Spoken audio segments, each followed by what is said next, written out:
Boa noite a todos. Estamos falando aqui da Sala Rubi, sala de palestras, conferências do Hotel Intercity da cidade de Vinhedo, estado de São Paulo, que muito cortesmente nos cedeu o espaço para que fizéssemos esta gravação. Este hotel ele está localizado no Distrito Industrial de Vinhedo e nós vamos fazer esta gravação neste dia 8 de maio de 2024. Hoje fazem, pelo calendário gregoriano, que é o que seguimos no Ocidente, fazem 133 anos que faleceu Helena Blavatsky. O nome completo de Helena, ela nasceu em 1831, na Rússia, na região que hoje pertence à Ucrânia, na cidade de Ekaterinoslav, hoje Dnipropetrovsk. E nasceu nessa cidade, filha de um coronel, de um prelado militar da Rússia, e tinha de origem alemã, ela tem uma descendência alemã, que é o Han, do nome dela. O nome completo de Helena era Helena Petrovna Hamfadev Blavatsky. Blavatsky porque casou-se muito cedo, aos 16 anos, com um coronel do exército russo chamado Nicéforo Blavatsky. Ele fez questão de casar-se com ela e ela era muito desafiadora desde pequena. E ela tinha apenas 16 anos. Consta, todavia, que o casamento não se consumou com a união sexual dos noivos. Logo em seguida, ela começou uma série de viagens que fez o périplo ou a caminhada dela pela face do globo, visitando vários povos, observando vários costumes e pegando material para as suas obras. Suas obras foram duas magníficas, uma delas chamada Isis Sem Véu, que a editora Pensamento traduziu em volumes. Isis Sem Véu, o significado é que Isis, ou seja, a verdade, sem véu quer dizer descoberta. Ela trouxe a verdade descoberta dentro do possível para a compreensão dos homens. E ela foi quem reavivou a antiga sabedoria das idades, agora com o nome moderno do século XIX, de teosofia, que quer dizer conhecimento de Deus. Mas não é o conhecimento que se tem os homens para conhecer Deus, é o conhecimento de Deus, ou seja, o conhecimento divino. Procurou ingressar nos mistérios da criação e o fez de uma maneira esplendorosa. Mas, com mais idade, ela escreveu uma segunda obra que foi A Doutrina Secreta, em que ela, em boa parte, sintetizou os trabalhos que houvera desenvolvido de uma maneira mais exaustiva na sua primeira obra de fôlego chamada Isis Sem Véu. Na Doutrina Secreta, ela expõe quase que sinteticamente a criação do mundo, do universo e das coisas. Helena Blavatsky fez todo um caminho porque esteve, inclusive, conduzida pelos chamados mestres da sabedoria ou adeptos da boa lei. Os adeptos da boa lei são aqueles que custodiam a humanidade para que não saia do caminho da percepção correta das coisas, e eles desenvolvem um tipo de magia que é chamada magia branca.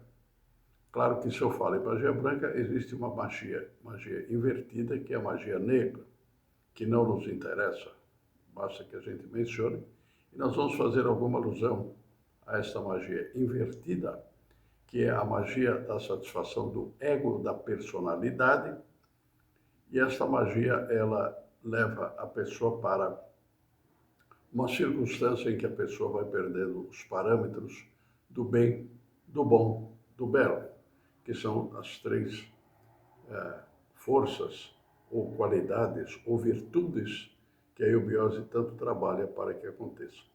Evidente que não é hoje que vamos falar de teosofia e eubiose, porque depois essa sequência deu-se no Brasil com Henrique José de Souza, que foi o fundador do movimento teosófico brasileiro, que mais tarde, já na segunda quinzena do século passado, século XX, foi ganhar o nome de eubiose, a ciência da vida.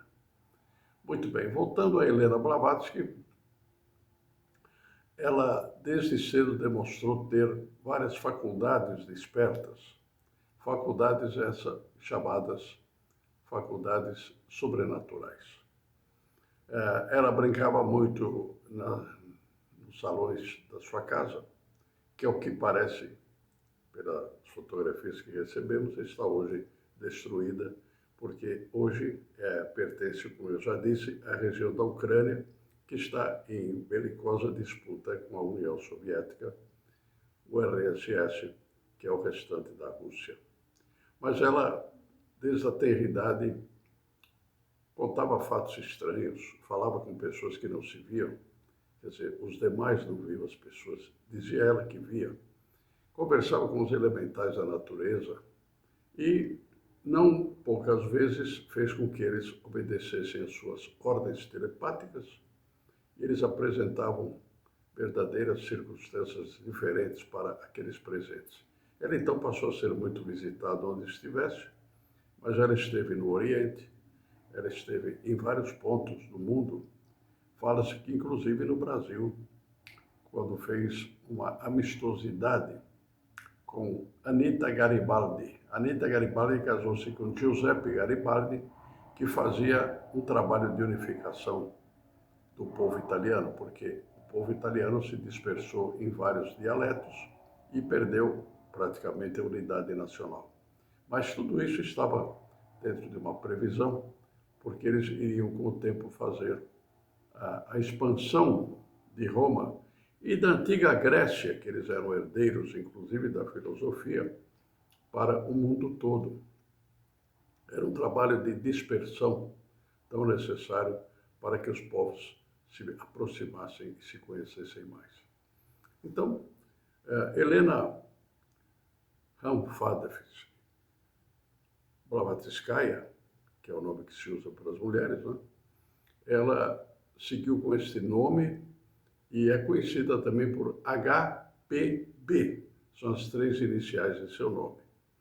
E durante todo esse tempo, ela conheceu circunstâncias novas, esteve na Itália, já na Península, participou de batalhas, esteve ao lado de Garibaldi na Batalha de Mentana, que alguns apontam como sendo aquela em que ela perdeu a vida, e lançou de si próprio um tulco que veio a cumprir o mistério que à primeira Helena estava sendo dado. Todos esses mistérios do esoterismo ou do ocultismo são tratados por várias pessoas, inclusive por mim, que tem uma série no programa Realidade Fantástica, de gravações, inclusive falando deste processo de sósias, de dependentes, de descendentes de uma raiz só, de uma pessoa só. O mistério da vida é muito grande, nós não conhecemos os mistérios da vida, mas nós podemos passar pausadamente a conhecer alguns dos mistérios da vida. Um naipe importantíssimo que Helena escreveu foi o das Instâncias de Dizian, livro hoje que não está mais entre nós, foi recolhido em pontos que a Terra tem e que não são conhecidos. Desse livro, ela emergiu um trabalho chamado A Voz do Silêncio. Em A Voz do Silêncio, ela fala da doutrina do olho e da doutrina do coração, ou seja, da mente e do coração. São duas coisas que nem sempre convivem em paz e muitas vezes a mente atrapalha as diretrizes do coração. Quando eu falo coração, não é o coração físico, é o coração psíquico que todos temos e que se encontra instalado na nossa rede vital, né? Porque nós vamos ver os trabalhos que vão ser apresentados paulatinamente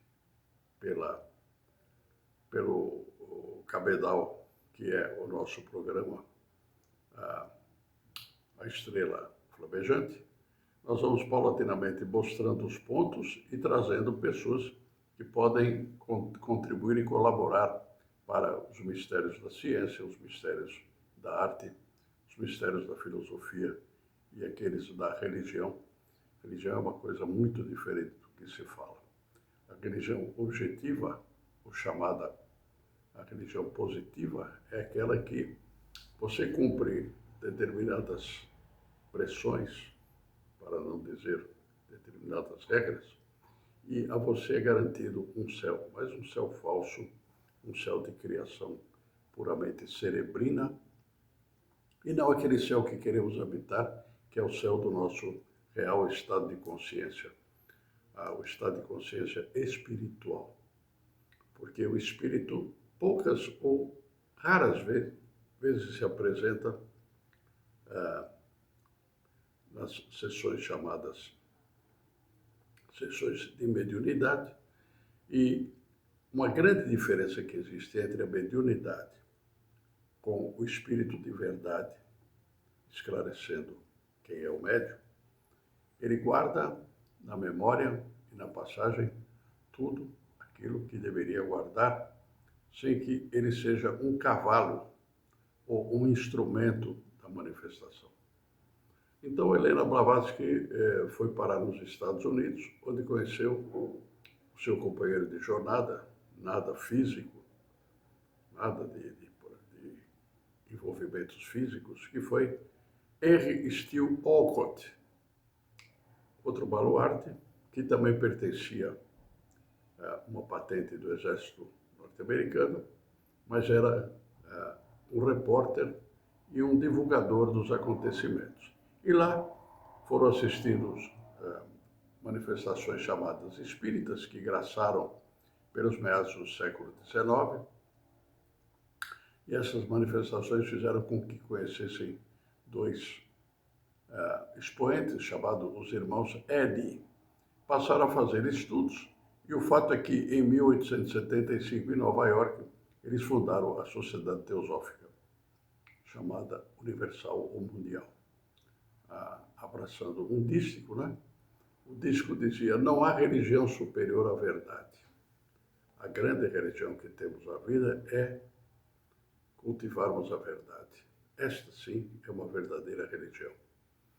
E então, desse acontecimento, eles foram divulgando a sociedade, depois foram instalá-la em Adyar, na Índia, que precisava e carecia de luzes, porque estava imersa em uma panaceia de místicas, e seu povo precisava, inclusive, a lucidez para poder se livrar do jugo inglês, que foi o que aconteceu.